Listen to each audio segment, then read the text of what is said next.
Thanks, Christine. Welcome everyone to the October meeting of the Somerville Interim Climate Action Commission.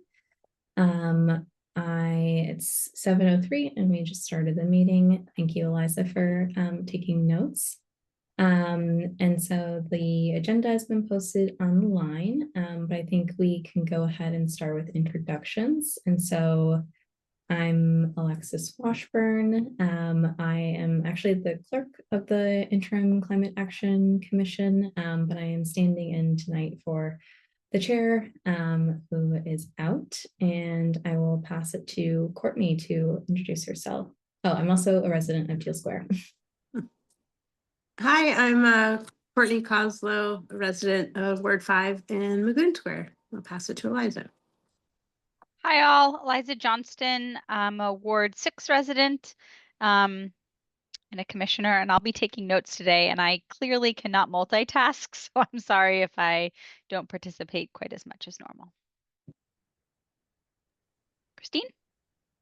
I'm Christine Blaze, Director of Mayor's Office of Sustainability and Environment, ex officio to the Commission, and I'll pass it to Garrett. Hi, I'm Garrett Anderson. I'm the Energy Manager for the City of Somerville and Courtney's neighbor in Ward 5, Magoon Square. Awesome. And it looks like we have one attendee right now, Wilfred. We'll give you the opportunity to come off mute and introduce yourself if you'd like.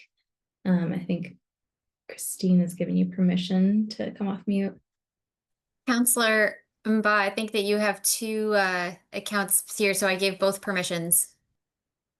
Thank you. Can you hear me okay? Yes. Yes, so am I like the only audience here, or like what's going on? Okay. Yeah. So my name is Will. I'm one of your city councilors tuning in to see what the city is doing for its residents. Thank you. Thank you for joining. Yeah, sometimes we have more attendees, sometimes fewer, but I always want to give people an opportunity to come off mute and introduce themselves. And so we'll go through the various items that are on the agenda, but then there will also be opportunity for public comment after each of those agenda items. The one thing that we are going to do differently tonight, since Garrett's here, is just move to the update from Commissioner Coslow on school decarbonization. And so we'll start there so that he can provide some additional context as needed, and then we'll return to the top of our agenda. And so I will pass it to you, Courtney, to kick us off there. Actually, I wasn't, I missed that. I was going first, so just give me one moment and I'll get on my Should we laptop. approve the September minutes Yes, quickly let's while do she's that. waiting? Thank you. Yes, we can go back to the top. Can I get a motion to approve? I would be happy to put that motion. Thank you for making the motion. Can I get we need to do public comment before vote. That's all. Oh, so sorry. Thank you. Thank you for reminding. Yes, any public comment on the September meeting minutes, which were posted online, and I can also share my screen if that's helpful too. Yeah, Counselor, feel free to raise your hand and then we can take you off mute at any point here. But yeah, seeing no comment, I think we can proceed with the motion. Okay. Can I get a motion to approve the September meeting minutes? I will put a motion forward. Can I second that, Christine? Or does someone else have to? I will second. How about that? Okay. I'll approve. I guess, yeah, the motion passed unanimously. Great. Okay. That sounds great. Thank you everyone for giving me some grace. Larry makes it look very easy. Okay, Courtney, are you ready to give your update? Sure. And Christine, maybe we could tag team a little bit, because the notes that you sent around had some kind of good and key updates from the meeting, but I have, as folks know, been part of an effort to understand and advocate for understand what's happening and to advocate for decarbonizing our school buildings, which would align well with the climate forward plan and goals here. So there have been some meetings that have happened, one in the spring and then one last month, that most recently included counselor from Ward 5, Naima Saeed, and Christine Blaze, director of OSC, was there, Kate Crawley. We had people from Capital Projects Division, Ralph Henry and Dustin Cross, Yasmin Radasi, the legislative liaison, Naima, and me. And we were trying to understand where the city was at the moment. There are some large capital needs that have been that need to be addressed urgently at the buildings, but there are also at the same time funding sources from the Massachusetts Department of Energy Resources, Eversource, and some others. And it seemed like there were some opportunities there that were not pursued by the city. And the question was trying to understand why. Could we better position ourselves in the future for opportunities where, if we're thinking about decarbonization and we are doing a large scale mechanical HVAC, heating, ventilation, air conditioning upgrade, but we're not doing the envelope, we potentially are excluding our ability to do any you'll oversize a system to a leaky building, and then you can't really, you've put in all this money and it's a 20-year system, and now we've kicked the can 20 years. And so how can we think about it differently? And there are lots of, we're kind of, in some ways, or some of the buildings that really just need these urgent things, and we're trying to do the city's trying to do as much as they can to get to as good of a place as you can get as far as decarbonization, given the urgent needs. But there was some kind of follow-up that some of the technical assistance that's available from Eversource, as well as some other work, is underway. And then, Christine, just before this, I sent you a link to the latest round of the technical, and actually Alexis has been kind of keeping a good eye on this. What is it called? I mean, I know what it is. Like, it's called the technical, it's TESI is the acronym, and it stands for Transforming Energy in Schools Initiative. To support full or substantial decarbonization of schools located in low-income communities. They have $11 million in this round out of a total of 57 million across the Commonwealth. And so it's similar to the last one, I think, and may still be at the same place where we have a hard time kind of figuring out how to get this done given where we are. And then there's also concerns about how, if we were going to do envelope improvements in schools, we don't have any swing space because the Winter Hill isn't the only real possible swing space over at Edgerly, and they'll be there until 2030 or 2031. I've been asking about whether there's opportunities to do in-place envelope work. You could kind of create an envelope around the building, and mechanical system lines kind of go in between the old and new buildings, and you connect the new system and the new, like, overnight. So you could do this at nights and weekends and Wait, I'm sorry, summers. Courtney. I just I'm not totally following the specific building envelope that you're talking about now. This is at the Edgerly, or what are the old and new buildings? Because so people, the concern is that, or if you're going to do envelope work, the students can't be in the building, is what the city has been discussing, which is typical of how you think of that. And there is no swing space because the possible swing space is occupied for the next 5 or 6 years. Okay. I mean, there is also the school by the city hall, starts with the C, and I can't remember its name right now. Thank you. That could, but I think that's its own large scale endeavor to get that occupiable anyway. And so I'm sorry, what space are you talking about doing So this you can, piggyback so thing? if you don't have swing space, there's people in affordable housing right now. There are some cool local projects, a few in Salem and otherwise, where they're wrapping a occupied building from the outside in a high performance envelope it's like a system. And you'll have the window installed and you'll have the envelope. And then if there's any mechanical or electrical lines, they run between the new envelope and the old one. I see. And then like one day you'll come in and take out all the old windows, turn off the old system, turn on the new one, and then you kind of have the building around. So I don't know of that being used in a school context, but the concept exists out there. So I've This been would be for asking- all the other schools, not the schools that are currently under discussion for construction. Not, it doesn't include the Winter Hill / Brown, which will likely get a large new building. It would be Right. the buildings Okay, built in for the the existing. late 1990s and early 2000s. Okay, That are now reaching the mechanical equipment's end of life. Got it. Or just to plan ahead, there hasn't been really much of a capital plan for how things will get improved over time in any of the municipal buildings. Got It's it. something that has, then they're always chasing emergencies. Great. So that's how I would summarize it, Christine, but I'm happy to have you please modify if I said anything that was not recalling it correctly or didn't capture it, and anything else, the new information that you had.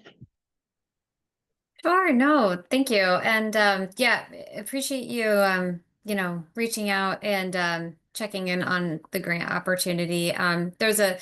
We talked about a couple different ones, and I was able to catch up with Garrett after the meeting, and he sort of filled in some of the blanks for us too, and helped us understand, you know, which grants we were actively pursuing and going to be utilizing, or grants or technical assistance programs, which ones we're prioritizing and not. Particularly the lighting incentives, which are sunsetting at the end of next year. So we're really interested in focusing on those and making sure that we can leverage those as much as we can. And then the other one that he's working on that Courtney mentioned too, just to name it, is the Mass Save Technical Assistance Program, along with a couple, internal vendors too, or vendors that the city works with. And our sort of overarching goal is to make sure that we can have a plan in place so that we can be more nimble, I think is the way that I would probably best describe it, so that as things, you know, most of our systems are at or approaching their useful life, and so we're preparing and positioning ourselves to maintain operations. At the same time, as Courtney mentioned, we're trying to be future focused and making sure that we're making strategic decisions now that can impact us and put us in a better position and avoid stranded assets over the next several decades. So Garrett has been working with who's our energy manager for the folks that just joined. He is our energy manager and has been working with the infrastructure and asset management team and the Department of Public Works team, finance, and others to figure out how to kind of position that longer term work. And I think he's identified the Mass Save Technical Assistance Program and an Eversource program as ways that we can better understand what sort of upgrades we would need, and then we can sort of start to sequence those and order designs and all of the rest. So it's important work to do. It's also of course, the capital expenditure. It's takes a lot of time to, as we all know from our conversations at these meetings, transformers can take 6 to 18 months to get installed. So, building envelopes, as Courtney mentioned, are can be very disruptive and time consuming. So we just want to make sure that we're doing this strategically and in a way that makes the most fiscal sense for the city too. So yeah, I think, anyways, Courtney, I think you summarized it great. And so Garrett's also here, and he can help to fill in any further gaps that I have left in that summary too. And yeah, thanks for all your work on this, Garrett and Courtney. Can I just ask a couple follow-up questions, mostly for Sure. the notes, but I'm also curious. So, Courtney, going back to your sort of initial introduction when you were saying, you talked about in particular maybe areas that the city was not able to pursue. I guess tying that to the comments that Christine just made, is that areas that the city isn't able to pursue in the context of like grant opportunities or technical assistance, or is it just like initiatives, or for lack of a better term, like uh conceptually, the city hasn't been able to pursue these measures on these buildings type of thing. And then I guess my second question, which is separate, is I was busy getting down the acronym for the TESI opportunity. So if you could describe it a little bit more, just so I Yeah. can capture it, that would be great. It stands for Transforming Energy in Schools Initiative, TESI. Okay. And it's offered by the Massachusetts Department of Energy Resources. Okay. And the short description is to support the full or substantial decarbonization of schools located in low-income communities. Okay. And sorry, we were able to pursue that, we are not able to pursue that, or it's on the table for pursuing it? So the city was not, and I'll kind of look to Christine and Garrett to talk more Okay. about why they haven't. They didn't pursue the last one, but this new one came out, and it's due December 5th, another round Okay. of the same funding. Okay. So I'm hoping we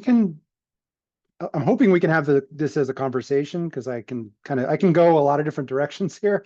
I don't know. I mean, the thing, I always think about these projects that they have many interlocking pieces, and the details really matter. I remember the first project I really did, which was back in 2004, 2005.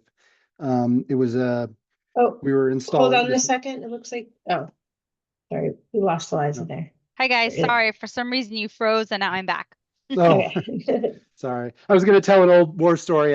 One Yeah. of the first project I worked on was a boiler replacement project where we installed, this is 2004, 2005, somewhere on there, installed these very fancy Wiesmann high efficiency condensing boilers. And there were these huge things. And this was the first sort of computer on a boiler that, the agency I was working for at the time was familiar with. And we installed a very fancy digital control system and monitored it for months. And that was kind of the first thing I really did, was watched those boilers and ramp up and ramp down as they tried to meet their set point, and could not get it to function the way it was supposed to for months. And ended up, on the phone with the support team in Germany, and then talking to the support team in Las Vegas, I think was where Tritium was, and trying to get the two of them to talk to each other. And it ended up being, the main issue was Celsius versus Fahrenheit and the two different systems and the conversion between the two. I guess I'm just saying that as an analogy that, a school electrification is the interaction between the boiler plant, by that I mean like the central plant for the building, the electrical service at the street, behind the meter, or in front of the meter rather, and then the electrical infrastructure behind the meter, both in the main boiler area and also out at the rooms. The terminal units, what's in the classrooms themselves, be they radiators, unit ventilators, all those things. And then all within the umbrella of the envelope. What is the total load, the requirement of the building? And so, the interaction really of those four elements and the details for how each one connects to the other is the thing that makes this difficult, complicated. So I can talk about kind of where we are with the studies and what the aim is there. We can also talk about, I'm familiar with the exterior envelope projects. Those are cool. I've seen a few of those on the housing front. Yeah, I have another story about window openings and trying to do that, but I won't tell too many stories. So, but I see a hand raised, so I'll stop talking and we can just kind of go wherever the commissioners want. Yeah, and Courtney, you might have some additional follow-up questions too, so feel free to jump in. But I was particularly interested in the TESI funding opportunities since that funding is coming from Mass Save and DOER, but it's unclear if there will be additional future rounds of funding, and it is pretty substantial funding, $11 million per school. And looking at some of the requirements, obviously there are challenging requirements in terms of the decarbonization threshold and all of those other items. But it seems like the one sort of critical thing that we would need to have completed in advance is having a comprehensive building assessment for the school. And so I'm wondering, like, are there any project sites that could be potentially eligible for this, or do we have no school sites, for example, that could take advantage of this funding? Yeah, when they say comprehensive building assessment, they're referring to a very specific tier of Mass Save building studies. There's focus studies, comprehensive building studies, decarbonization roadmaps, and something else which I can't remember. A level 1 audit, I think, is the other frame. The short answer is we don't have CBAs in place for the school buildings. That's in fact kind of the thing I'm working on right now. I think you guys might have talked about it, Courtney, the other week. So this is the bifurcation that we're doing: CBAs through our house doctor contract on school buildings which are not eligible for the Mass CEC Green Schoolworks grant. And then the buildings that are eligible, which is about half of our schools, will be pursuing CBAs for those buildings through the Mass CC. So yeah, we in fact were talking about this TESI grant. I think Jennifer Allison in our grants department sent it around this morning, I think. So we were talking about that. I think that is the big hurdle, is getting a CBA done for a couple of schools that I can think of would be great candidates for this. I'm not ready to rule it out. I mean, we're moving, we're doing stuff. I was working on this today, so we're gonna keep keeping our foot on the gas. But that will be a big hurdle. Fundamentally, I I'm guess I sorry to can cut talk. you off really Yeah. quickly, Garrett, but I just want to, I'm sorry, were you saying that those CBAs can be done in partnership or like funded by CEC, or were you just saying they Yeah. offer? No, yeah, there's a program moving right now called the Mass CEC Green Schoolworks. Okay. And they are supplementing. There's always funding available from Mass Save for technical studies of various kinds. Usually doesn't cover the whole cost, but covers a portion of it. The Mass CEC Green Schoolworks program, the intent there is for so-called high needs schools, certain percentages of low income students and the like, that Okay. they would supplement the costs to the agency or the city to do the funding for those schools. So some of our schools qualify, some of them don't.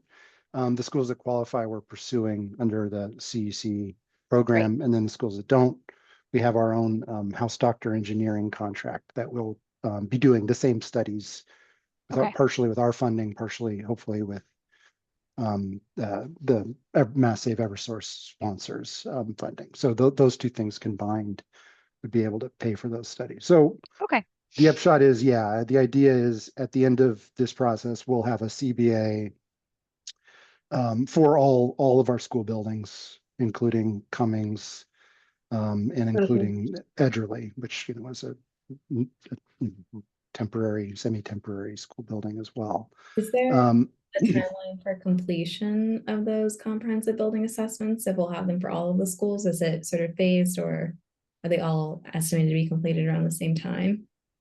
Yeah, I mean, we haven't executed contracts yet, so I don't have a timeline.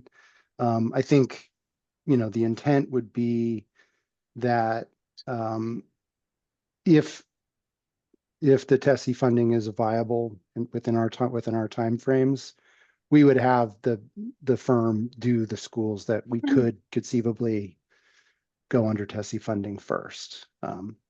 Again, I mean, the work itself is, you know, a month-long, 6 weeks process, you know, school site reviews, assessing utility information, you know, and then running various calculations on estimated savings, estimated costs. You know, I'll say generally costs are the biggest variable just in estimates. You know, public bid, prevailing wage, filed sub-bid contract, the system that the city and any city uses is, you know, kind of unique to Massachusetts municipalities. So it is it is more of an art sometimes than a science for a lot of engineers to try to estimate costs, right? Just because the data set is much smaller.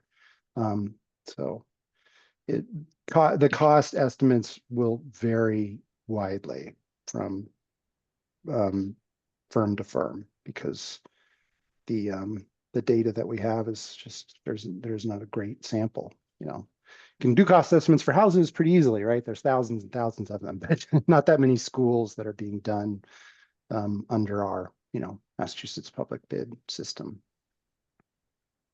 So can I ask, I wanted to clarify the different funding sources and the different types of things we're talking about. So Yeah. you are enrolled in a massive technical assistance program for school building decarbonization. Is that what you said? Or is that what was in the meeting follow-up?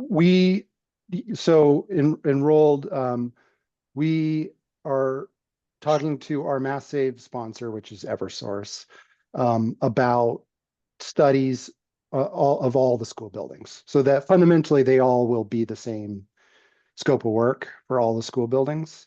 The funding sources are, there's capital allocated $50,000 in the budget for this fiscal year to do studies of this kind across our school buildings. That amount alone could not cover, you couldn't do all school buildings for $50,000. But we believe we can do 5 with that funding source combined with some incentives from Eversource directly under our house doctor contract. And then the other So schools. could you say what the house doctor contract means? Oh yeah, so the city has a variety of engineering firms, architecture firms under contract under what's called a house doctor model.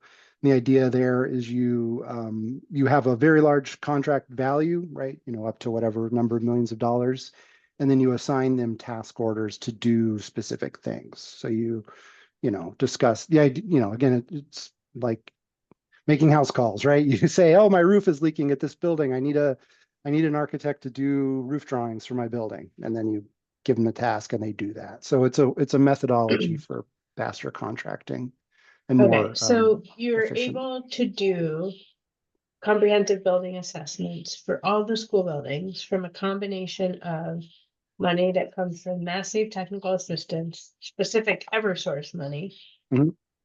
the existing city's house doctor contract with engineering firms.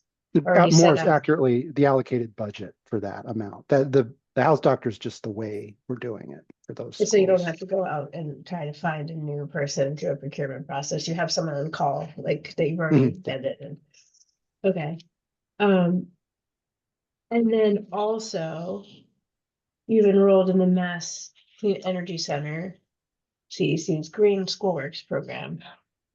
And they're able to cover some of it. So a combination of all those things are covering comprehensive building assessments for all schools, including Edgerly and Cummings. Did I get that? Yep, that's what we're intending. But you to don't do. know the timing on any of them? Yeah, even the house doctor ones. Well, I mean, the house doctor, we've gone through the proposal, we've done a round of edits, we're talking to them again. So, I mean, you know, we're as close as one can be on those. The Green School Works, I was just talking to Eversource today about, do I fill out one application per school or do I do one application for all the schools and the vendor and some of that. So, I mean, as with, unfortunately, most things, there's all these other parties that are involved and you're either on their schedule or you're not. And so my job is to try to remind people of the email that I sent them previously and where, what do we do next here? That kind of bugging process that is the way Yeah. one does work.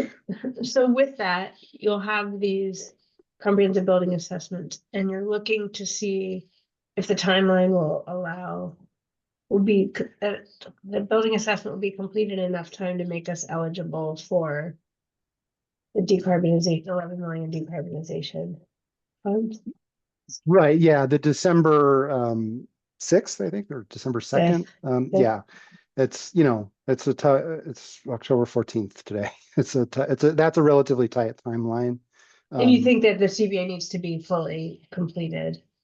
That's my understanding from reading the PON. I think I need to read it. I will read it a couple more times, but that was my read for their requirements. Because I mean, that functionally what that is about is what would the total project cost be, right? In a broad way. And that involves a couple of elements. That involves the work itself within the building, which is, that's a specifying equipment and sizing it and getting the cost estimates there. And then there's this whole other known unknown of what is the utility going to charge to increase the electrical service to the building.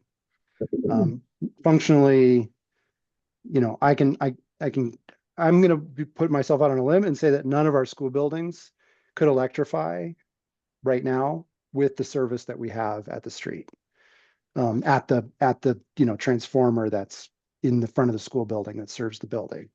Reason And for if that you is, electrify without envelope, it would be extra expensive. yeah, it's marginally more. Yeah, I mean, again, there's the scale of it too, right? So cooling is, 30%.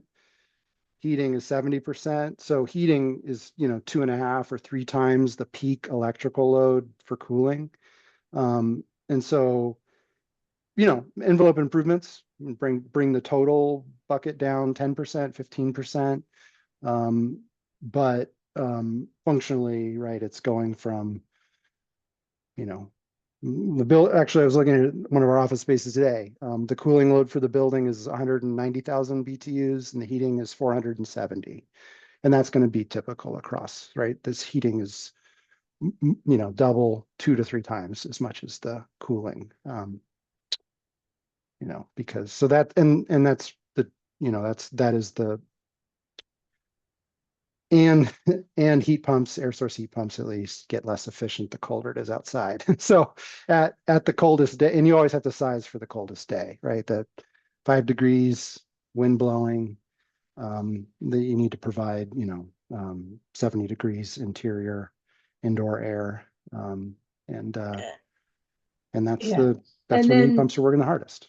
But at the same time, Mhm. some of these schools have emergent issues that are also being addressed with updates. So how does that play in, and doesn't that make most of these schools not feasibly, like you're gonna put in a lot of money for a brand new system that doesn't take into account all the savings and like decarbonization, so then you have to wait 20 years. So how does that, or however long it is, 40 years for some equipment of that size? Yeah, I mean, the essential questions that beyond beyond the basic questions of the CBA, which is total electrical load, what kind of equipment you would need, what kind of improvements can be made, that's like baseline comprehensive building assessment. We're trying to ask some specific questions in our studies to kind of deal with this issue. And really the basic question, if I could try to summarize, is how does one replace components of a building with an electrified solution on a piecemeal basis or as a component-based basis? And for the replacement of each component, domestic hot water, heating, cooling, ventilation, plug loads at the unit, at the classrooms, et cetera, what each component then generates in the requirements on electrical infrastructure, both within the building and exterior to the building, right? That there's always a fundamental question of, is there enough power at the street to serve the building? And that we know that number is going to have to go up, right, for every building. And then within that, there's, well, if replacing domestic hot water increases the electrical load, what other pieces of infrastructure inside the building need to be replaced? The sub panel in the boiler room, the main disconnect in the electrical room, the wiring between the two, you know, all the sort of subcomponents. So that's kind of our baseline question is, how do we, you know, build a process map of some kind that has component, interactive variables for electrical, interactive variables for user experience. What is constructible, right? There's always the, what can you do in the summertime, you know, when the kids aren't there, or what can you do in a phased way, right? Doing a wing of the building at a time, or, you know, a floor of the building at a time, that kind of thing. That would, you know, not necessitate, you know, the full relocation, which is obviously that's a huge question for any renovation of any kind, is the relocation. I think one thing that is critical to consider with this application is obviously there's the minimum mandatory requirements to be eligible to submit an application. I think the biggest hurdle, like you mentioned here, is the comprehensive building assessment. But I think, you know, the overall intention of this funding opportunity isn't to necessarily fully decarbonize schools. It's really to displace at a minimum 60% of the fossil fuel usage on site. And so I think we're all very ambitious in our goals and targets to like achieve full decarbonization, but recognizing that may not necessarily be feasible considering some of the other constraints we have to work with. But I think this, you know, is a significant funding opportunity, and I think Somerville is definitely deserving as a community to be able to benefit from something like this. And so even if we can't necessarily achieve all of our dreams with it, if we can at least have a chance. Because yeah, I don't know if we're necessarily going to see a ton of funding like this available in the future. And again, it doesn't have to be every single technology that is implemented, you know, in any particular project, and can be, you know, a combination of things, like including some basic deferred maintenance, like a roof replacement or something like that. Just seeing as that is being, you know, elements that are eligible and whatnot. So I would say, you know, anything that we can do as the commission to support the application, we're, I think, definitely in favor of that, and certainly other funding opportunities as they become available. And I'm gonna assume, Courtney, we might want an update next month. Yeah, about whether the city decided to move ahead and why in either way. That would be great if that's possible. But I also want to open us to public comment and give folks that are in the audience a chance to ask any questions or comment on anything that was discussed related to the school building decarbonization update. And if you want to come off mute, just raise your hand and we can give you permission to talk.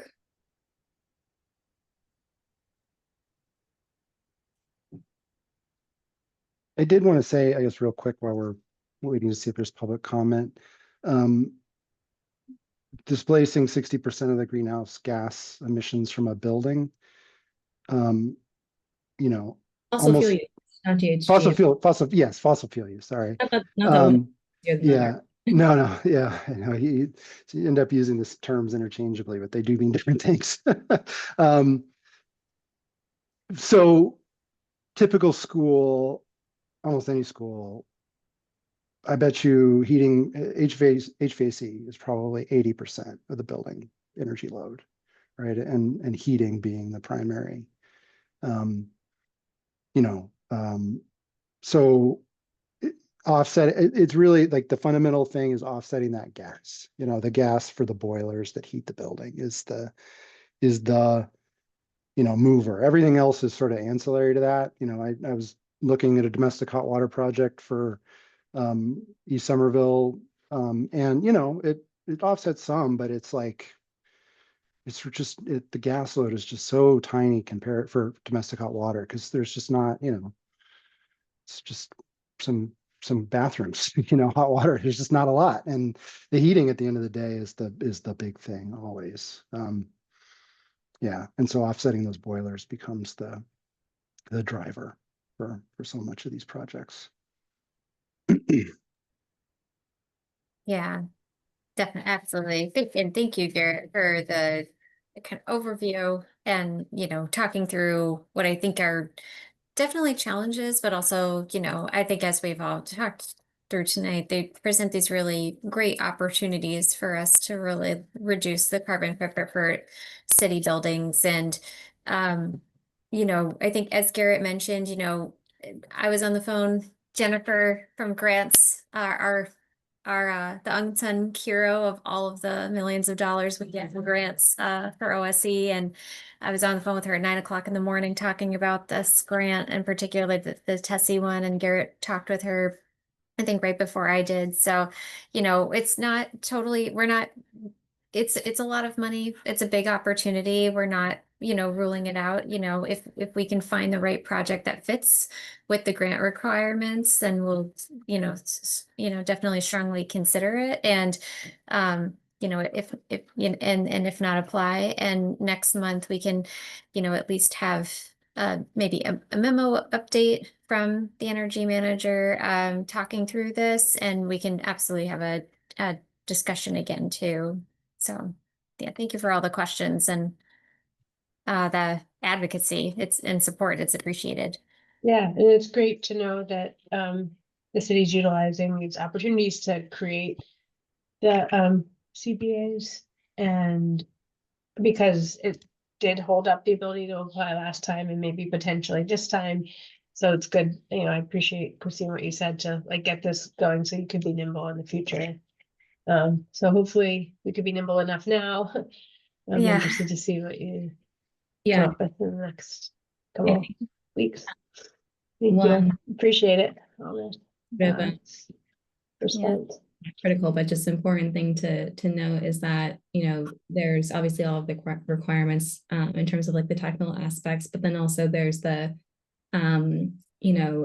eligibility requirements too. And so making sure that the school serves 40% low income population. And so I think because Somerville's done a lot of work already, with our climate action planning, we're probably in a better position where a lot of communities haven't had necessarily the opportunity or don't even have an energy manager, for example, to lead some of this work. And so my hope and inkling is that we would actually be very competitive in this space if we can get our ducks in a row.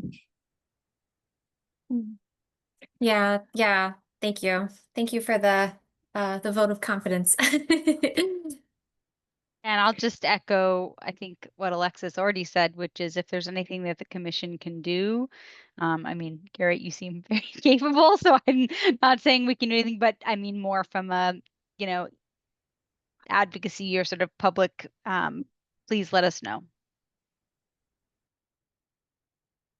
Yeah, if there's Garrett, if I don't know if and I think Garrett, you know this too, but the commission has been really open to providing like letters of support and things like that in the past. So always an option if anything comes up funding wise. But we'll certainly keep you guys informed on all the movements here. And Garrett's putting the city in a good position to not only take advantage of the sunsetting funds this year for lighting, hopefully, but also putting us in a good position so that if it happens to be that we just can't get past the hurdles this time around, and we need to continue to build that foundation that for future grant opportunities in 2026, that we're in a good position. But thank you, Garrett. Yeah, I mean, I'll just say it's kind of like, it's the waters that we swim in, right? The regulatory structures, the way the funding sources are structured, the goals that the DPU has with mass save and the state has with its climate change climate energy reduction goals. And then there's our condition. You know, I will say I've been in every boiler room in the city.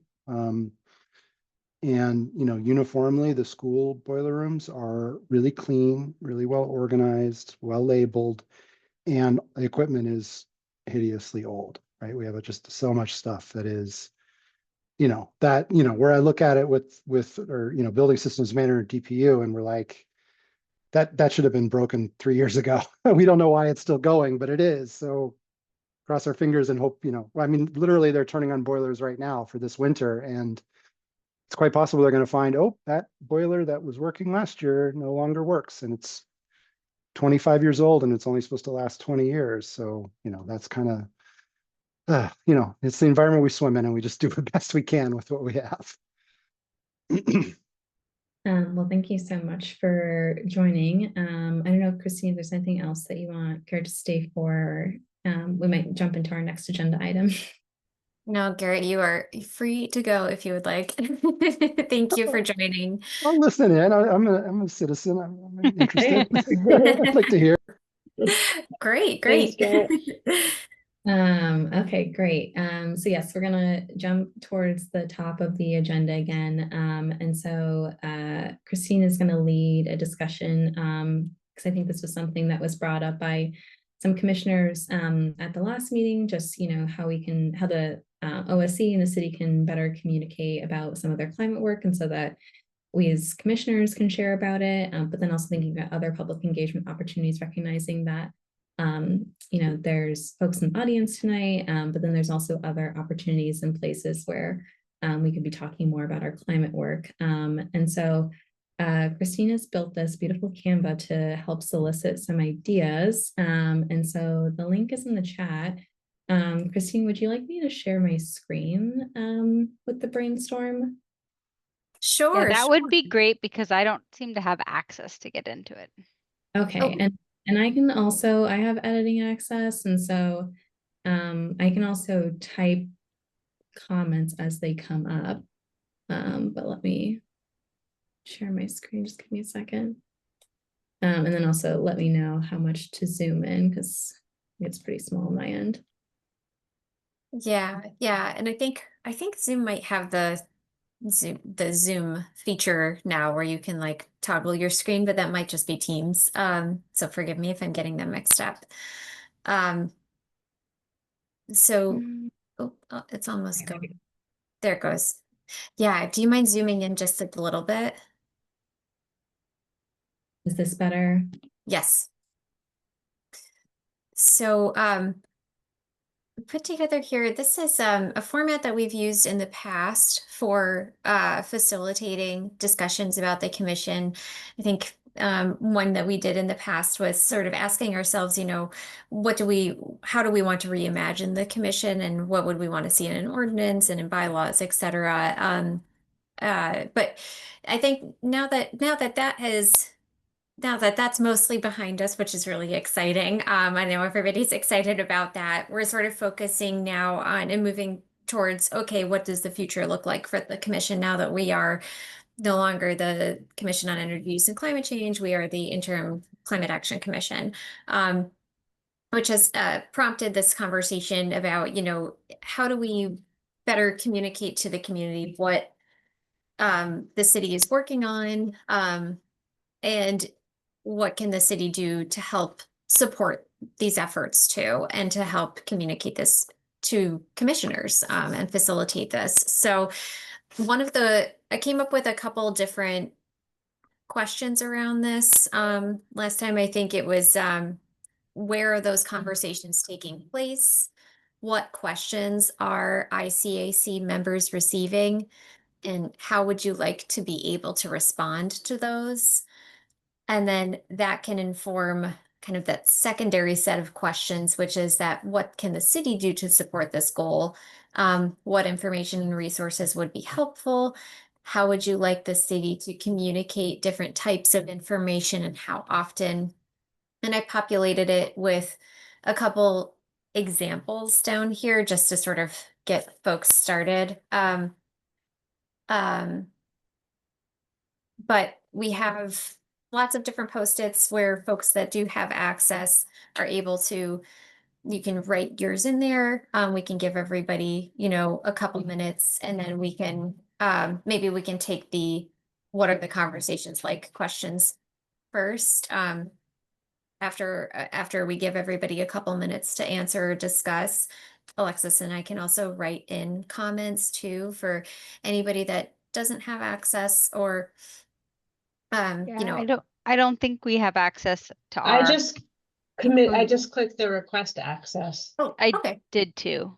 So you Oh. might have that. Oh, great. Thank you so much. Let me share it. Yeah, sorry about this. I realized last time we used Google's old one. Yay, it Are you works. in now? Thank you. It's a Yeah, great, of course. it's a great tool. Oh, great. Okay, awesome. And of course, for public meeting law, I'll lock it after the conversation. But yeah, so I think maybe we can take a couple minutes and folks can just fill in their comments here. And then I also put these fancy little +1 sort of things up here, but you can also just write +1 to next to any ideas that you like. I don't know. Do you want to take maybe we do like 5 minutes? Is that too long? Yeah, and so we're just filling in like our thoughts in different blue stickies. Hmm. Yeah, I think we can fill it. We take a couple minutes to fill it in, and then maybe we come back 7:59 and just start going through them and kind of use them as a discussion tool. And are we holding this specifically to discussions of the Somerville Climate Forward, or is it sort of any conversation around climate climate activity in Somerville? I think it could be anything. Okay. Yeah, I I- think I'm thinking about it broadly as around like the work, I think even beyond like OSC and just sort of like sustainability, because I think there are things that when people have questions like, oh, what's this, and it might be something that OSC is doing in partnership with Public Works, et cetera. Obviously, there's school buildings as well. So it's not just, I think, limited to one department or one plan per se. Great. Mhm. Yeah, I think take a broad brush to this. I uh, linked to some available resources too, that we have in case it kind of helps to, kind of see what's out there already, and then kind of we can identify some of the gaps. So I'll give everybody maybe 5 minutes, and then to add your answers, and then we can have a discussion and go to the attendees too.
And then Christine, you'll have individual conversations with Larry and Ramon to get their feedback on this, correct? Sure. Yeah. Yeah, I couldn't, it's funny, but as we were logging on, I was trying to remember because we did talk about maybe opening this up next month too, or continuing this or doing it offline, but I don't know, maybe we can see how it goes and then decide, or if folks have a preference, happy to do either one. Yeah, I don't know if this is like if the link to this can be shared with them and they can add on their own, or is that Oh, I'm I- sorry. Yeah, it wouldn't be able to be shared. Um, or can you share it but like they can view it so they can see other ideas, or is that yeah, they could view it and then like type in their comments to me, or they could if I'm having a conversation with them, they could convey it to me and then I can write it in. okay?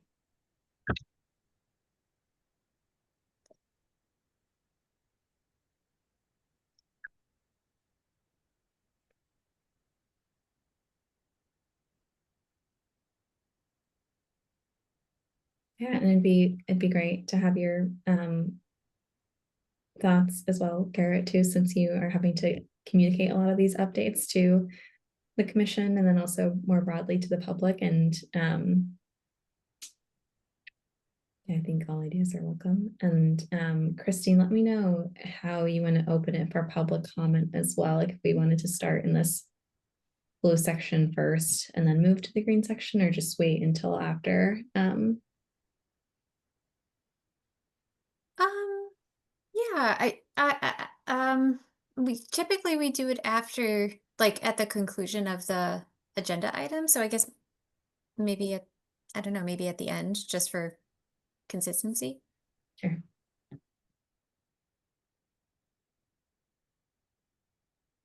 I'm going to delete the cloud because it seems like it's becoming more trouble than it's worth. Okay, I deleted so many things off of this Canva design. I was like, I guess I can keep the cloud. It's like Mural in the sense that you can, add these little stickies, but Mural lets you lock everything else down so that you can only move the stickies in a way Mhm. that maybe this one doesn't, because it does get really messy. Yes, yes, we definitely, yeah, Canva is certainly limited in a couple different functionalities.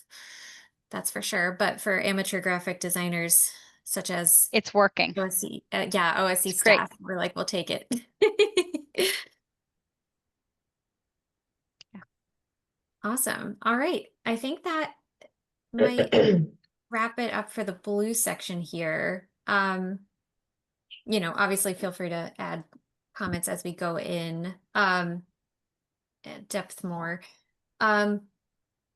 Any preferences on whether we do the green section first or if we discuss the blue section before we jump to the green section? I think we should discuss the blue because it might Yeah. sort of help channel the thoughts on the I like that. green. Okay, great. So first one, where are conversations taking place? So we have in the context of advocacy, so with biking and pedestrians, zoning, etc., with community groups. That certainly makes sense. And I imagine that those conversations from folks that are a little bit more knowledgeable about things that are going on in the community, or are they wanting to go a little bit more in depth? I think they are very knowledgeable about their little world and they're interested in how whatever they're focusing on, bike ped zoning, etc., sort of in interface with climate and resiliency. Okay.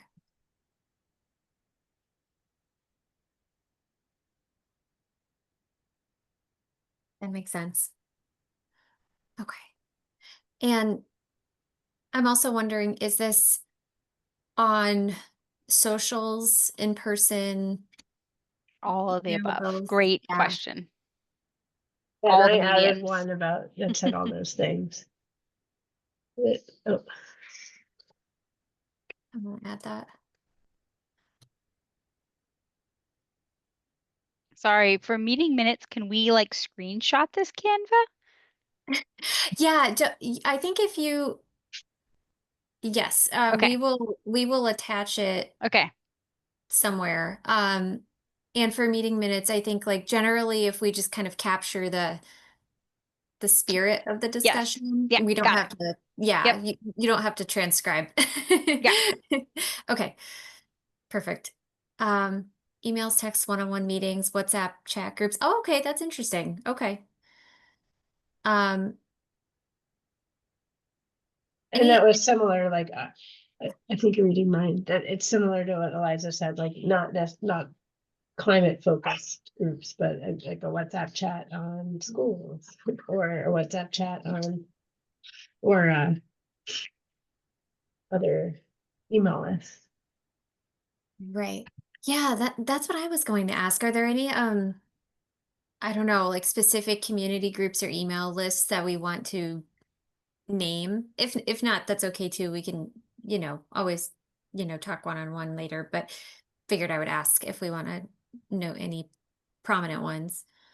I think the like the different sort of like representative newsletters that go out for like the different wards is often very helpful, because I put down a lot of these conversations for me happen with neighbors, and it's not always about something sustainability related, but it's usually something that's place-based. And so it's like, oh, did you hear that there's this public meeting, happening in Davis Square, or there conversations about the redevelopment of the Teal Square pit. Like it's usually tied to something that's like very physical and present in people's lives, at least for conversations that I'm having. And so I think certainly like when there are opportunities to talk about it, like I think about, even some of the signage that, and I don't know if Somerville does this, I know that Cambridge does this, but when a new street tree is being planted, for example, there's like a sign that says like, get ready to welcome your new street tree or to adopt it and take care of it. And so like sort of, as people are going about their daily lives, I think those kind of reminders are very helpful.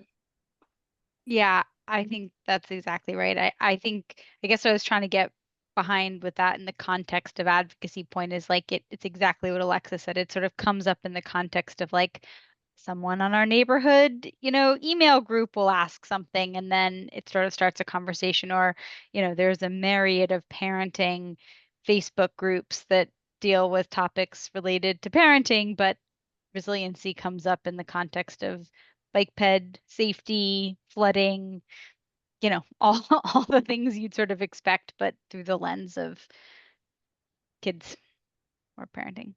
Mm-hmm. Absolutely. Right. Yeah. I think that's a great takeaway, that like commission is a part of other groups that are not just climate focused. It's schools, it's kids, it's community based, and want to be able to share this information out in a way that resonates with people and is related to their interests, um, to sort of find some commonalities there, and to maybe create some inroads too with other, eventually down the road with other work that we have going on. Does that kind of summarize? Yeah. Okay. And then neighbors at the dog park, love that. um, Sustainability events, pumpkin smash, Sustainaville climate ambassadors, absolutely. How is Somerville coordinating with neighboring communities on regional issues and are sharing? Oh, sorry, that goes into the next one. Should we leave where are the conversations taking place and move into the what questions are ICAC members receiving? I think that sounds good, because we're at 8:06 p.m. now. Okay, cool. Okay, so what questions are folks receiving? And then that first one I just read out, sorry. How is Somerville coordinating with neighboring communities on regional issues or sharing lessons learned? What is the current status of different projects? How can we get involved? How can we mimic natural systems in our city infrastructure, including stormwater, green space, carbon sequestration, natural building materials? And how is the city implementing climate forward goals around city-owned buildings? And how are we taking on that leadership category, I think, of climate forward? Yeah. Any, I think, these really kind of speak for themselves, and I think are all things that, we can definitely work to get the kind of succinct materials, answers out to you all, and kind of reimagine how we're sharing that out in the community. But any other thoughts here? I think the the sort of point about collaborating with regional communities, and then I think also external stakeholders, like thinking about like Eversource, for example, like updates like that are really helpful. Like I know we've had a lot of rain in the past few days with the nor'easter, and you know, there's the overflow with Alewife Brook, and you know, the you get the notification, or I get the notifications from the city. It's like, don't walk over there. But I guess it's in Arlington, but it's like neighboring to Somerville, and it has, you know, other impacts. And then I'm sure DCR is also involved because of the roadway there. And there's just so many people involved. So I understand Somerville can only do so much, but it's helpful to know like what our role is. And also if we're playing a leadership role in like convening the different entities together to actually make something happen. Mm-hmm. Right. So what's going on and what role is Somerville playing in this? Yeah. Hmm. I think the newsletters are really great. I mean, I think they just keep getting better and better. And I am like constantly referring people back to them. So I know at one point we used to have it almost more like a blog. And maybe it's just that I don't know where that is on our website anymore. But I don't know if that is available. I'm like usually digging through my email to like, oh, I think it was like a couple months ago, and then I'll like forward it. So is there a like sustainable blog that I just don't know where it is anymore? No, no, you are right. There used to be a button. It was a particular button on the website where you would click it and all of the past issues would pop up. I can look for it during the next Okay, no, I mean quiet no rush, but period. Yeah. that would be that's actually my answer. I just didn't get over to that one, but I feel like we put out so much content, and you know, you guys are doing an awesome job of curating it, I think really well right now. Thank To you. be able to point people to, you know, an interactive website where it's sort of easily accessible, as opposed to having to like recreate the wheel or, you know, produce more content. If it could just be um, accessible even beyond the newsletter, I think that would be awesome.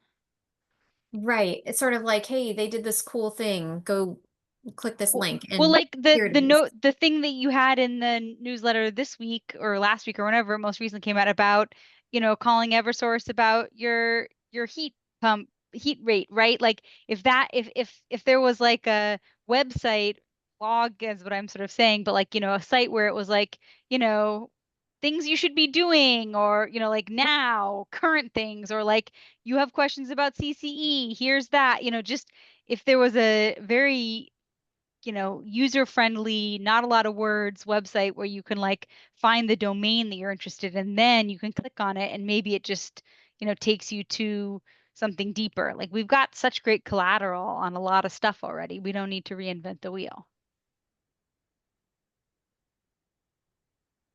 Yeah, sometimes I think it's just the challenge of finding it on the city website, like where is it? And we talk about a lot of the updates, I think, in the commission meetings, but even just to find the meeting events on the city calendar and to find the old meeting minutes, like it just is really, it can be really cumbersome sometimes. Right. But one other thing that I wanted to add, Christine, is that there's lots of great updates about sort of like the long term, like even like near and long term. And so, you know, the composting pilot that's starting, you know, that's more of a near term thing. There's other long term things, like when we think about the network geothermal, for example. But there's also like very immediate term things that are happening. And I think about like some of the cities communications around like emergency responses and things like that, particularly around when we've had like extreme heat events and other things like that. Like those are another, I think, source of communication, sort of like, okay, like this happened today, or there was flooding, or, you know, what is the city doing long term about that, or in the near term might also be something worth exploring in terms of like how do we characterize some of the communications or make sure that we're addressing it sort of at all levels. Do you mean, sorry, do you mean like when we put out emergency alerts, connecting it back to like the work that the Office of Sustainability is working on? Maybe not in the alert, but Yeah, yeah, not maybe in the alert, but somehow connecting it to that. Cause like some of the I think with the climate action plan just seems so far into the future. And sometimes it feels like not a lot is happening today, but it's like obviously like there is work being done today, like you are having cooling centers so people have somewhere safe to go. Like, like those are great, near-term solutions as well that don't always get talked about, I think. yeah, also, yes. And the only reason I kind of smiled is because to be unaware of the climate tipping points must be really nice. For somebody to be thinking it's so far out still and isn't reading about the Great Barrier Reef or the Atlantic Ocean, I'm like, oh, that must be great. As No, they say in the South, it must be nice. I was in Nashville this weekend and I kept hearing, that must be nice. Oh, that's so funny. That's funny. I am going to note that here, sort of how to get more kind of boldly maybe make that connection or do it in a way that is like I like that idea, and I think for what it's worth, this blog idea has been circling, and I know sort of we're kind of running out of time, so maybe I can just say as I'm sort of rambling here, we can if you have other ideas for what information and resources would be helpful or how you like the city to communicate different types of information and how often, feel free to add many more. But um, the idea of a blog has kind of been circling between the housing division and OSC for a really long time. But we can definitely try to think through now that we have like more resources and um, you know, these great newsletters. Like, is there a way to kind of be repurposing these newsletters, or just kind of posting them in a way that is more accessible? Because there are things in those newsletters that are around, every winter we talk about heat, every summer we talk about rain, and we talk about heat too. So maybe there's something that we can do there. This is really good feedback. Anyway, sorry, I will be quiet. I know I skipped over this one. How would you like to be able to respond? And then easy resources to direct people. I think that's great. So maybe we'll give 5 minutes for everybody to answer these other two questions over here. If we're done early, let me know. We can always start talking, but want to make sure that we have time. And while we do that, I will look at our website and try to find that link.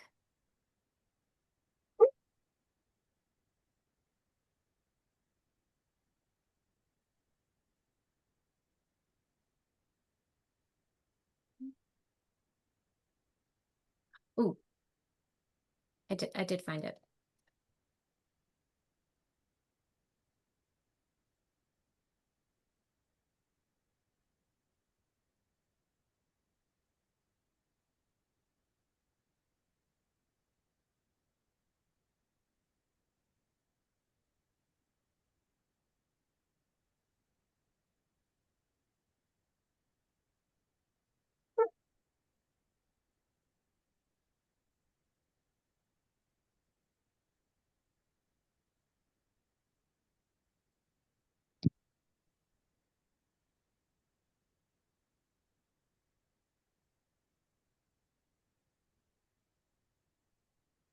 I have one question, Christine. What um, is like the most attended public meeting in the city? In terms of like a public event or like a public meeting?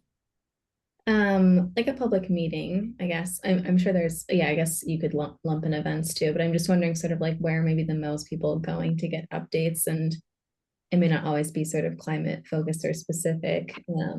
But is there, really large attendance at like the city council meetings, for example, or Um, I would have to ask around to see if maybe I think like intergovernmental affairs might have tabs because they're attending all of the meetings, so they might be in a good position to compare attendance. In The terms of ward like, meetings are pretty well attended. I would say over yeah, like the 15 years I've lived in Somerville, like it dips and, ebbs and flows, but in general, those are well attended. yeah, I was thinking, I was going to say those, but they're technically not public meetings. They're more like public events, but they are the Okay. ones where we're delivering the updates because I think at public meetings, it's not so much, here's everything that's going on at the city. It's more like, for votes and taking public comment. But maybe like the city in terms of, that for attendance kind of depends on what's going on at the time. But I would say like the city council kind of general meetings, although it doesn't really, they don't sort of take like a cross section of all of the different things going on and talk through them. Those are public meetings that get a lot of attendance. Any like kind of one of those like boards or commissions that have like kind of decision making authority. If there's a topic of interest, sometimes those can draw a couple dozen people to them. It just sort of depends. But yeah, to Eliza's point, I think she's right on. The ward meetings are like by far the thing that I think are the most like impressionable for folks. And I know the virtual one is tonight. So I'm curious to see how that one does because I know it was really popular when we started it during COVID. But yeah, the ward meetings are just like such a signature of Somerville and such a great way to learn about exactly what's going on in your ward. And it's just so kind of unique. It's a really cool thing that we do. So, and it's like hyper focused and hyper local and is the best way to get all of the updates. But we also have like our summer streets events and just even we have 4 of them a year and one of those draws 10,000 people to them. And you'll have, at least it's one table from, if not every city department, most of them. So, um, that's sort of a different way to get information, but, those are kind of scattered throughout the summer. And I think the last one is actually this Saturday too. Mm. Yeah, I was just thinking about sort of, how you guys can communicate the information, how often, and just trying as much as possible to go where people already are, and not have to make them come to us. Because even though this meeting is accessible by being in the evenings, it's also like inaccessible, I think, to some people because it's Mhm. I think 20 at night right now. We're still meeting. Not that I'm complaining, but Yes.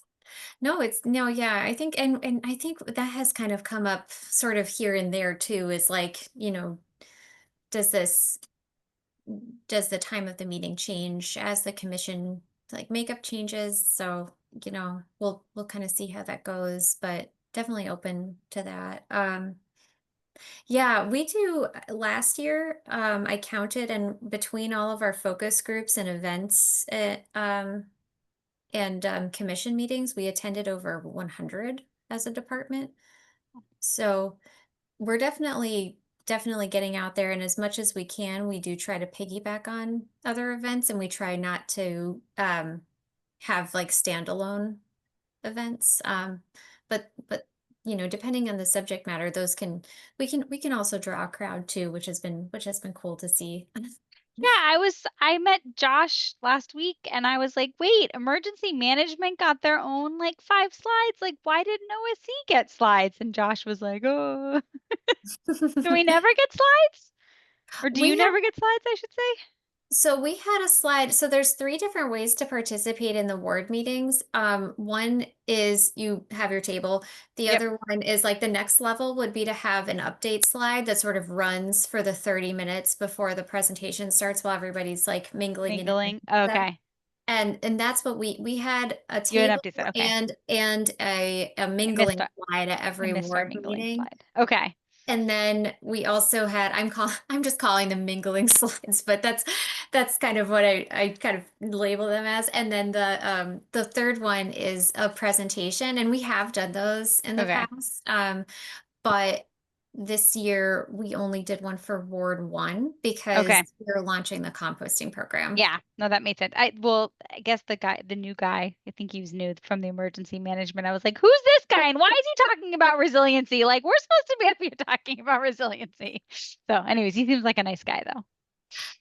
Oh yes, Bill is awesome. And yes, we talk all the time with Bill, and the way that we kind of split it is that like OSE is kind of the planning arm of resiliency, and they are like in them, and Health and Human Services are sort of like emergent issues, homeless shelters, like heat and cooling emergencies, that sort of thing. But we're all like in constant communication too. So they're It was great. like flooding and fire, and I was like, okay, fine, you can have that.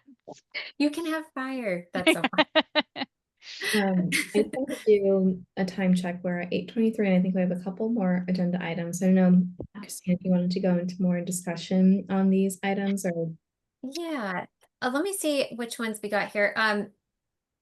We can maybe, well, here, maybe we do a roundup of these comments on here and then decide if we want to pick this up next month, or if folks just want me to connect with Larry and Ramon offline. I'm happy to do either one. And then we can just do that update on the fall outreach opportunities. And I am just interested about the job posting. When does that go Okay. live? Okay. So for the Okay. think the Sorry, switching gears. So last do we want agenda to hold the item- comments for next month then? And do we want to reopen this? Okay, great. So we'll do that. I think the last agenda items are just updates from OSC on outreach, bylaws, job posting, and the website. Okay, I can do this um, very quickly. So reminders, there's fall outreach opportunities. We have one on Saturday and there's one on Thursday night. If folks are interested, it's the last, speaking of board meetings, last board meeting. Please feel free to get in touch if you're interested in volunteering. And you can see Garrett again if you want to talk more school decarbonization and other things. On Thursday, yeah. Monster Mash on Sunday too. Naomi's Yeah. going to Monster Mash, and I'm going to go too. Yeah, he'll be there. Yeah, Garrett is pulling out all the stops this week and is going to be everywhere. So thank you. Sorry, and I think I said Saturday, but I meant Sunday for Monster Mash, and Monster Mash is always super fun. So then we did Courtney, and then for bylaws, just FYI, I know last time we took a vote on the bylaws and it was sort of like pending whatever changes from law and clerks we approve. I got the recommended changes from clerks so far. It was only that we actually change it back to just there being bylaws for the actual commission, not only the interim commission, which was helpful. And I haven't heard from law yet, so I will let everybody know when that comes up. And update on the draft CAC job posting. So we similarly haven't gotten any feedback on law on that one. And I think particularly we were interested in getting their feedback on like kind of the descriptions that we had and around like age and things like that, just making sure that we were like talking about that the right way and on the right track there. So, and the intent was coming through. So appropriately. So waiting to hear back on that, but we did create a document that has everybody's comments in it. And I think almost everybody, if not everybody, submitted comments. So thank you all. We posted it to the bottom of the agenda, and it's also linked on the meeting page for this. You can take a look at it. If you have any, other thoughts on it, feel free to let us know. Once we get the okay from Law and Communications, we'll send it over to the translation team for translations, and then we will post it. So no timeline on it just quite yet, but I'm hoping, soon. And I will let you know as soon as it's posted, and we'll probably, make a little social media card, and, I can let everybody know, so that if you'd like to share it on socials, you can do that too. I'm now remembering that the Mingle slide that you mentioned was the climate ambassadors. And so we did have that and people were excited by it. Oh, I'm so glad. Yeah. Yep. Climate ambassadors, we're accepting applications. They're open now through December 1st. If y'all know anybody that's interested. Our other slide too was that we're going to be starting a micro grant program. So happy, Great. yeah, happy to share that more info on that as that comes online. Christine, on the posting for the CAC, is there any thought yet about the timing, given the change in administration on making those appointments? It probably, even if we got it, so the translation typically let's say like I haven't heard, it takes another week to hear from legal and comms, communications, sorry. It takes about 2 or 3 weeks for translations to be complete. And then we would do the press release and the social media, and we would have the positions open. I think the policy is have it open, posted for 6 weeks before we Okay. start doing interviews. So, and then we would have to schedule the interviews. That would be around Thanksgiving. That would push us into December. Then the December holidays would happen. Yeah, And then that would push us into January. So I think, you know, that's, you know, at like the soonest we're probably looking to make recommendations would be somewhere around then. Just given the timeline of things naturally. yeah. Because the So mayor yes. does ultimately, it will be in 2026 that the recommendations go to the mayor does kind of sign off on that, right? Yes, yes. So it would go from OSE to the mayor, and then to city council appointments committee, and then you know, back to the full council, and then get sworn in, and then that would be it. Just for Okay. 13 positions. No problem. But we're on a really good path because I think initially our goal was to finalize the bylaws by the end of the year. So we're in a really good position. Great. Yeah, this is awesome. Thank you guys. Any other, I know that was a lot of updates, and maybe we just leave the website conversation to next time, but any questions on any of those city updates? It's great. Thank you. Okay, I got them all. cool. Awesome. Well, thank you all. Great. I guess the last thing that we have to do is make the motion to adjourn. Well, can I just ask if we actually have a quorum for the November meeting? Because I thought we might not, but we haven't heard anything about rescheduling. I think Yes, we do. a lot As For a- Monday, the 17th. Let me double check. The last time I talked to Kate about this, which was last Thursday, we had a quorum. Yeah, I So- think I will be at November, and so will Larry and Ramon. So it'll just be like, Oh, and I will too. So is Eliza, you have a conflict. I have a conflict. Yeah. Okay. Okay. Yeah, at first, initially, when Alexis and I were talking about, do we just present that activity at both meetings? We were talking about it because just the attendance would be flipped. Oh. We do. But yeah, happy to bring that up again because I think it's good. And then that way too, you know, maybe I can talk with some folks internally too, and we can add some other, you know, questions or suggestions or anything like that. yeah, I was gonna. But it is the 17th, right? Not the 10th. Yes. I have it on my calendar as the 17th. I'm pretty sure that that's where we landed. Is that where we landed? Okay. Yeah. Because the 10th is the Monday before Veterans Day, which is Tuesday. Yeah. Holiday. Right. And I think Larry couldn't do that and Ramon couldn't do that. Yeah. Got it. Okay. I do, Christine, if we do bring the Canva back for the November meeting, I would ask if there's any ideas that OSC has in response to some of the feedback that's already been gathered there. Maybe add that, or we can talk about that next month, and like move the conversation forward a little bit. Sure, absolutely. Yeah, we'll do school memo, this, and hopefully we'll have some updates for the bylaw for not the well, I guess yeah, bylaws and the job posting too. Okay. Oh, Alexis, great job sharing today. Yeah. Uh, And man, Brought it's us always back. humbling to do the job that you don't normally do because whew, these notes are rough. I always look her up when I take them too. It takes me like a week or 2 weeks, as Christine knows, to actually get them back. But final Appreciate thing is, can I get a motion to adjourn the meeting? I will put a motion to adjourn the meeting. And I will second. 8:32. Thank you. Perfect. Awesome. Thank you all. Thank Christine, you. sorry to interrupt. Do you have a quick oh. sec after this? I just wanted to chat with you about the green communities. like, Oh yeah, sure. I can give you a Maybe call. after Is that the okay? official, oh, yeah, just call me. Yeah. Okay. All right. Thanks Take again, care, you Garrett, for all. being here. Nice Yeah, meeting really you nice all. to see you Yeah. all. Thank you. Bye. Bye. Great to see you. Bye.